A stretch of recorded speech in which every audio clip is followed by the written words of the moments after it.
Olá, o nosso objetivo hoje é falar de ondas, absorção, reflexão, refração e reflexão total no âmbito da atividade laboratorial 2.3 de Física do 11º ano, no subdomínio Eletromagnetismo e Ondas Eletromagnéticas. Em termos de conteúdo, vamos ver quais são os objetivos da atividade, o que é que se pretende fazer com ela, que materiais é que são necessários reunir e como é que se executa. Qual é que é o procedimento? Vamos registar as observações relevantes, visando aquilo que é o nosso objetivo e alinhar com o que é necessário calcular. No fim, vamos analisar as conclusões e eventuais críticas sobre o que estamos a fazer. No âmbito dos objetivos, pretendemos descobrir o que é que se pretende com esta atividade. Nós temos isto aqui dividido em várias etapas. Por um lado, vamos investigar o fenómeno da reflexão da luz e vamos validar as leis da reflexão. Depois vamos estudar a refração, determinar o índice de refração de um meio. Na escola eu costumo fazer a terminação do acrílico e também validar as leis da refração. Portanto, verificar se efetivamente elas estão enquadradas com a nossa atividade experimental. O último tópico é no âmbito da reflexão total da luz. Vamos investigar o fenómeno, determinar o ângulo crítico para a reflexão total entre o acrílico e o ar, observar o processo de reflexão total numa fibra óptica. Como é que fazemos isto? O que é que precisamos reunir para executar a atividade?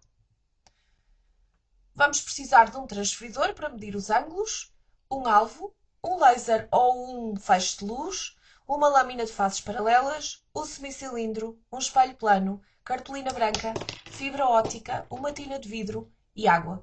Há aqui algumas variantes, não tem que ser exatamente esta a totalidade do material, podemos fazer pequenos ajustes consoante o equipamento que temos em cada escola.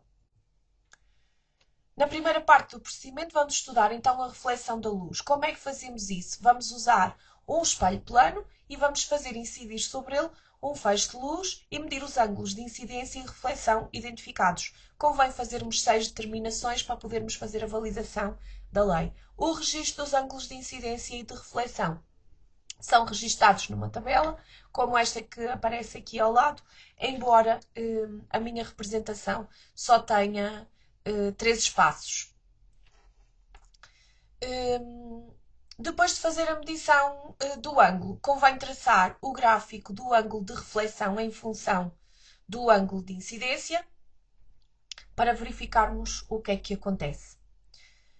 Também convém avaliarmos a capacidade refletora de diferentes materiais. Então, vamos avaliar isto utilizando diferentes materiais e promovendo essa reflexão. Podemos medir a intensidade da luz refletida com o luxímetro, se ele estiver disponível na escola, senão só podemos fazer isto a olhómetro, não é? Fazer uma análise o mais objetiva possível, recorrendo aos nossos olhos, para identificar em que situação é que eu tenho um brilho maior da luz refletida.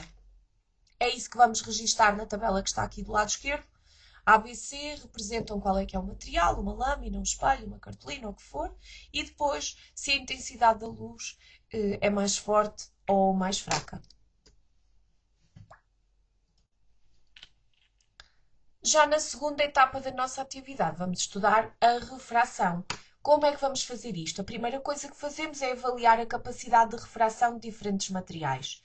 Então, basicamente, eu vou fazer o mesmo estudo que fizemos na reflexão, usando um luxímetro, mas testar a luz que sofre refração, que no fundo vai ser transmitida ao longo do material. Convém estudarmos para materiais que sejam transparentes à luz. Fazemos esse registro numa tabela semelhante à anterior, onde vamos colocar onde é que eu tenho maior intensidade luminosa para perceber qual é que é o material que consegue transmitir melhor a luz.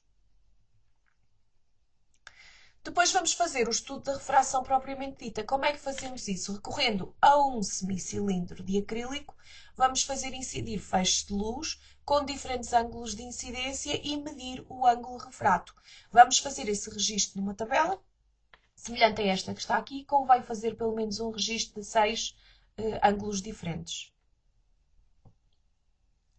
Tendo este registro, vamos calcular os senos dos ângulos de incidência e os senos dos ângulos de refração, para podermos traçar o gráfico do seno do ângulo de refração em função do seno do ângulo de incidência.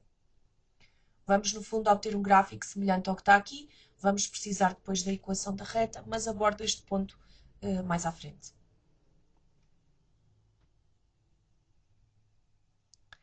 Na última fase desta etapa, vamos determinar o índice de refração do acrílico que utilizamos no semicilindro. Usando a tal reta da regressão do gráfico anterior, buscamos o declive para determinar o índice de refração do semicilindro, ou, se quiserem, do acrílico. Em termos de procedimento, falta-nos a etapa 3, que diz respeito à reflexão total da luz. Temos aqui várias coisas envolvidas. Uma delas implica a utilização na mesma do semicilindro de acrílico, onde vamos testar o ângulo crítico. Temos é que ter o cuidado de fazer a medição do acrílico para o ar. O que é que eu quero dizer com isto? Reparem que está aqui posicionado o meu semicilindro. Não sei se conseguem ver nesta imagem. O feixe de luz vai incidir na zona circular do semicilindro, de maneira a que eu não tenha refração na entrada da luz no semicilindro. Eu só quero estudar a reflexão total quando a luz tende a passar do acrílico para o ar. Portanto, quando eu deixar de ver o raio refrato aqui fora do semicilindro, então eu estou no ângulo limite ou ângulo crítico e posso fazer essa medida usando o tal transferidor que está aqui desenhado numa folha de papel, que me permite facilmente fazer esta medida. Também convém avaliarmos a incidência da luz numa mangueira transparente com água e numa fibra óptica. Eu tenho aqui uma fotografia, eu fui buscá-la à internet, mas na realidade eu também faço isto em sala de aula. A imagem que vocês estão a ver aqui do lado esquerdo é exatamente o que acontece. Eu tenho um feixe de luz que vou colocar aqui do lado direito da minha garrafa. Do lado esquerdo tenho um pequeno orifício, tenho que abrir a tampa da garrafa para a água escorrer e quando a água escorre vocês vão conseguir identificar que esse fio de água vai estar iluminado pelo feixe de luz laser. Podem inclusive posicionar a mão por baixo e vão ver exatamente o feixe de luz ali na vossa mão. Se fizermos isto com a fibra óptica, muitas vezes a superfície exterior é opaca, mas vocês vão conseguir identificar a luz à entrada da fibra óptica e depois vão ver uma zona iluminada à saída dessa mesma fibra. É isso que é suposto procurarmos.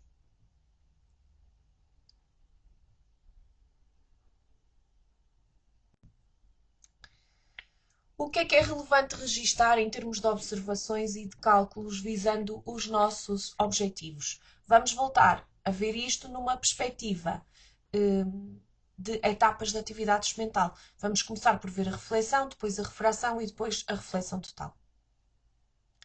No âmbito da reflexão da luz, portanto, o que nós vamos fazer é algo parecido ao que está aqui na imagem. Eu tenho um feixe de laser aqui que vai incidir no meu espelho plano, que está aqui ao fundo, e ele vai ser refletido.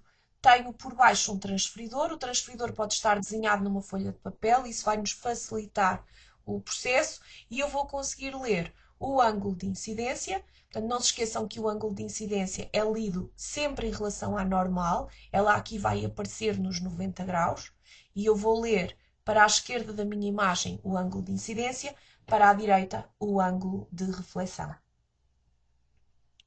Este registro é feito depois numa tabela. Vou traçar o gráfico do ângulo de reflexão em função do ângulo de incidência e determinar o seu declive.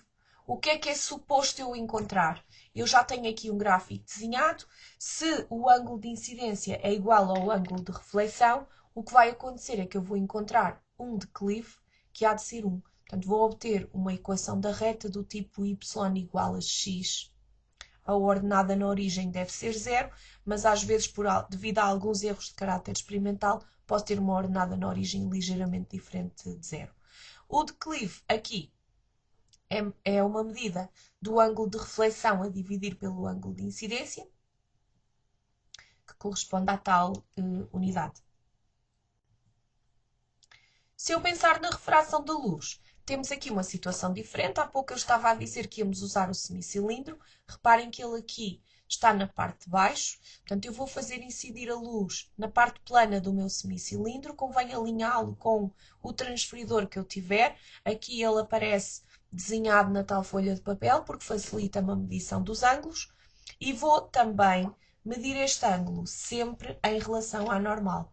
Então, tenho aqui desenhado a negro a normal, consigo medir deste lado o ângulo de incidência, cerca de 60 graus na minha imagem, consigo medir relativamente à normal, que aqui embaixo dentro do semicilindro também aparece alinhada com o zero, vou medir para aqui, para o raio refrato, o ângulo de refração. Às vezes também é importante medirmos o ângulo de reflexão, que vai estar aqui deste lado.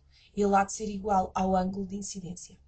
Vou fazer isto para diferentes ângulos de incidência, de maneira a poder fazer o registro numa tabela. Como eu estava a dizer há pouco, além de ter os ângulos de incidência e de refração, a minha tabela deve incorporar o cálculo do seno do ângulo de incidência e do seno do ângulo de refração.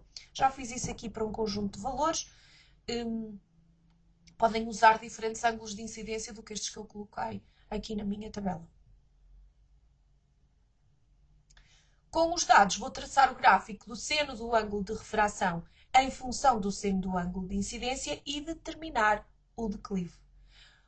Eu preciso saber o que é que representa o declive. Portanto, se eu tiver um gráfico deste género, o meu declive vai ser sempre y sobre x. Ou seja, vou ter sempre o seno do ângulo de refração a dividir pelo seno do ângulo de incidência. O importante é eu perceber o que é que isto representa. E aí eu tenho que ter algum cuidado. Vou aplicar a lei de Snell-Descartes. Reparem que o meu primeiro meio foi o ar e o segundo o acrílico. Então, o índice de refração do ar vezes o seno do ângulo de incidência vai corresponder ao índice de refração do acrílico vezes o seno do ângulo de refração. E se pegar nesta expressão que eu escrevi aqui e resolver em ordem ao declive que eu tenho em cima, só vou mudar de membro, portanto, deixar o seno do ângulo refrato a dividir pelo seno do ângulo de incidência e passar o índice de refração do acrílico para o lado esquerdo. Então, eu tenho que posso determinar aqui o índice de refração do acrílico fazendo o inverso do declive que eu vou determinar. Eu deixei nestes gráficos a indicação do R ao quadrado, é um fator de correlação, vai-me dizer como eu estou a fazer uma reta de ajuste, se a minha reta de ajuste é uma boa reta ou uma má reta. Quanto mais próximo este valor tiver de 1, melhor reta eu tenho, ou melhores os pontos coincidem com a reta que a calculadora desenhou por mim. Este trabalho pode ser feito também numa folha de papel milimétrico, manualmente, e usando apenas os nossos olhinhos, nós conseguimos traçar uma reta de ajuste que há de ter um declive muito próximo daquele que vamos obter na calculadora. Em relação à refração total, os nossos registros ficam aqui terminados, assim como os cálculos que podemos realizar. Ao nível da reflexão total da luz, portanto, reparem que o semicilindro agora vamos fazer incidir a luz sobre ele na parte curva, de maneira que a primeira entrada da luz não sofra nenhum tipo de desvio, que é para que o ângulo aqui fora no ar corresponda ao ângulo de incidência dentro do meu semicilindro. Este ângulo aqui do lado esquerdo em relação à normal que está aqui registada no zero. Isto eu vou testar de maneira a deixar de ver o raio refrato que havia de estar aqui nesta zona, no ar. E quando deixar então de ver esse raio refrato, vou registar quanto é que é o ângulo de incidência que corresponde ao ângulo crítico. Significa para isto que eu vou precisar de uma tabela. Eu deixei aqui 3 espaços para preencher, portanto desviamos a luz e voltamos a testar de maneira a garantir que o ângulo crítico ou o ângulo limite que vamos encontrar é muito aproximado nos 3 ensaios. Calculamos o valor mais provável, ou a média, se quiserem chamar assim, e fica o problema feito. Se utilizarmos a garrafa d'água, em termos de observações, convém registar que há uma espécie de encurvamento da luz no fio d'água que sai da garrafa, e isto também acontece ao nível da fibra óptica. Este encurvamento não será necessariamente a luz a encurvar, mas é o trajeto da luz que nos parece uma curva. Nós depois podemos ver mais à frente em que é que isto se concretiza. Também podemos determinar o ângulo crítico conhecendo o índice de refração do acrílico que determinamos no tópico 2, na etapa 2 desta atividade. Como é que fazemos isso? Nem sempre isto é pedido, mas convém perceber que eu posso determinar o ângulo crítico do acrílico para o ar, fazendo o índice de refração do acrílico vezes o seno do ângulo crítico, corresponde ao índice de refração do ar vezes o seno de 90 graus. O seno de 90 graus é 1 e este θc, este ângulo crítico ou ângulo limite, é o seno menos 1 da razão entre o índice de refração do ar, que vai ser 1, e o índice de refração do acrílico, que nós já determinamos anteriormente. Se fizermos esse cálculo, devemos estimar com algum grau de confiança o valor do ângulo crítico que vamos determinar quando usamos o semicilindro. Portanto, também é uma forma de validar as nossas conclusões e se estamos ou não próximos de um valor minimamente realista.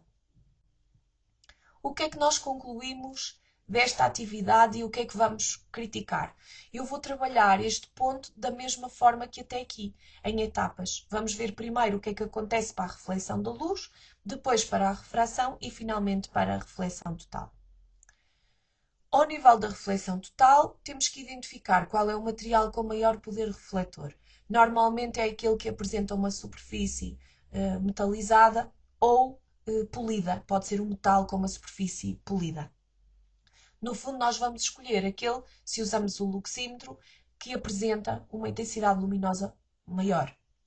Também convém analisar o gráfico que fizemos do ângulo de reflexão em função do ângulo de incidência. Uma vez que o declive é igual a 1, ou próximo de 1, os ângulos de incidência e de reflexão devem ter coincidido e isso valida a lei da reflexão. Cuidado que se eu não tiver um declive exatamente igual a 1, isso pode ter a ver com pequenos desvios que ocorreram na medida dos ângulos. Até porque o feixe de luz não é uma linha, é uma linha com alguma espessura e pode ter ali 1 ou 2 milímetros e às vezes faz-nos fazer uma medição do ângulo com mais ou menos um bocadinho, mais ou menos 1 grau de variação. E isso pode nos levar a pequenos desvios aqui. Na generalidade, consegue-se com alguma facilidade fazer a validação das leis da reflexão. Ao nível da refração da luz, convém também identificarmos o material com maior poder transmissor ou absorção. Reparem, o que tem maior poder transmissor é aquele cuja intensidade luminosa após a transmissão for maior. Por outro lado, aquele que tiver menor valor lido no luxímetro será o melhor absortor. O acrílico, na generalidade, entre os materiais transparentes, é o que transmite melhor a luz. O que melhor absorve a luz tem uma luz menos brilhante ou menor valor de intensidade luminosa lida com o luxímetro. Em termos do gráfico executado para o estudo da refração, convém apresentarmos a equação da reta e, em vez de a deixar com o y e o x, vamos identificar que o y é o seno do ângulo de refração, igual ao declive, vezes o seno do ângulo de incidência, mais ou menos ordenada na origem. O mais natural aqui na ordenada na origem é este valor dever ser zero, mas, de novo, devido a pequenos erros ou pequenos desvios a nível experimental, posso ter aqui um valor bastante pequeno. Convém depois calcular o índice de refração do acrílico e apresentá-lo nas conclusões. Não preciso fazer o cálculo nas conclusões, faço o cálculo na zona dos cálculos e nesta fase só identifico quanto é que é. Para a equação da reta que eu tinha, o índice de refração do acrílico deu 1,5. O valor deste índice de refração deve ser avaliado tendo em conta o expectável, se ele é ou não compatível com aquilo que era suposto acontecer. Se for, então também se valida as leis da refração, ou se quiserem, a lei de Snell-Descartes, ou ainda a relação entre os senos dos ângulos de incidência e os senos dos ângulos de refração. Na última etapa sobre a reflexão total da luz, convém apresentarmos o valor mais provável do ângulo crítico medido entre as superfícies acrílico-ar, só identificar de quanto foi. Se eventualmente tivermos feito a determinação do ângulo crítico com base no cálculo do índice de refração do acrílico da etapa 2, também convém aqui assinalar esse valor. Pode ser útil calcularmos aqui algum desvio. E depois convém fazer uma análise das observações sobre a reflexão total. Se tivermos a discutir o que é que acontece na nossa garrafa de água, dizer que se observa alguma difusão ao longo do fio de água, pelo que apenas o feixe luminoso apenas é visível nos primeiros centímetros do fio em queda. Se nós formos baixando a mão ao longo do fio de água que cai, vamos perceber que a luz vai perdendo intensidade luminosa. Portanto, nós temos aqui algum grau de reflexão total, mas também temos difusão, ou se quiserem, refração para fora desse fio de água. Já ao nível da fibra óptica, embora também seja perceptível alguma difusão da luz na superfície de apoio da fibra, ao longo da fibra não é normal observar-se luz com origem nas paredes laterais, e então a intensidade da luz que entra numa extremidade parece ser a mesma que sai na outra extremidade. Podemos fazer esta análise usando, por exemplo, o luxímetro. Se isto acontecer, não há detecção de qualquer difusão significativa, e mesmo a eventual absorção da luz acaba por ser desprezável na fibra utilizada. Vamos conseguir perceber mais ou menos estas imagens em que a luz sofre sucessivas reflexões no interior da fibra óptica. Portanto, temos aqui ligeiras diferenças em relação ao fio de água. Em relação aos objetivos, se conseguiram chegar até este ponto, então os objetivos foram alcançados porque se verificou a absorção, a reflexão, a refração e a reflexão da luz, assim como as leis que se pretendiam estudar, as da reflexão e as da refração. Até porque os resultados obtidos devem ter sido minimamente aproximados àquilo que é expectável. Podem ter ocorrido pequenos erros, há constrangimentos que resultam das condições em que a atividade é realizada. Muitas vezes, no ambiente escolar, nos laboratórios da escola, temos muita luminosidade dentro da sala. Se for possível isolar a luz, tanto melhor, e trabalharmos num gabinete escuro, será muito mais fácil de fazermos quer as medições, quer as observações. Para determinar as grandezas que pretendemos, é preciso esse tal ambiente escuro, feixes de luz que possam incidir em diferentes materiais, materiais espelhados para o estudo da reflexão e materiais transparentes à luz para o estudo da refração, obviamente algo que nos permita medir os ângulos, o transferidor, por exemplo, quer para os ângulos de incidência, quer para os ângulos de reflexão ou de refração. Nesta fase também se registram todas as alterações ao protocolo experimental que estava previsto inicialmente, portanto, se em algum momento fizeram ajustes àquilo que estava previsto, é agora o momento de identificar. Também se sugerem alguns ajustes que permitam melhorar os resultados experimentais. Por exemplo, se eu não tive a realizar esta atividade numa sala escura, posso apresentar a sugestão de que isto ocorra no futuro para facilitar o nosso trabalho.